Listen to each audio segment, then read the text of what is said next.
நண்பர்களே, இப்போ வந்து நம்ம சித்திரக்கார தெருவில் இருக்கக்கூடிய ஜெய் அனுமன் டெக்ஸ்டைல்ஸுக்கு வந்திருக்கோம். அதில் வந்து பார்த்திங்கன்னா முதல் மாடியில் இருக்குது. இது வந்து ஒரு பீஸ் வந்து 400 ரூபா. இந்த டாப்ஸு பாருங்கள், இதில் ஒரு பீஸ் வந்து 400 ரூபா.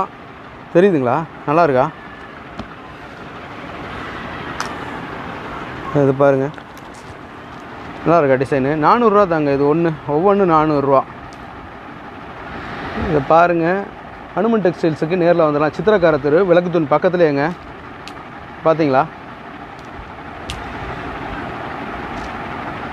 ஓகே ஓகே ஓகே ஓகேங்க. நிறையா இது இருக்குது, இதுலேயே கலெக்ஷன்ஸ் நிறையா இருக்குது பாருங்கள். அதே மாதிரி பார்த்தீங்கன்னா இது வந்து உங்களுக்கு 3 பீஸ் 1000 ருபீஸுங்க. பார்த்தீங்களா? நல்லா இருக்கா? பாருங்கள், ஒண்டர்ஃபுல்லாக இருக்குங்க. ஒண்டர்ஃபுல்லாக இருக்கும். இதில் டாப்ஸு பேண்ட்டு ரெண்டுமே சேர்ந்து வந்துடும்.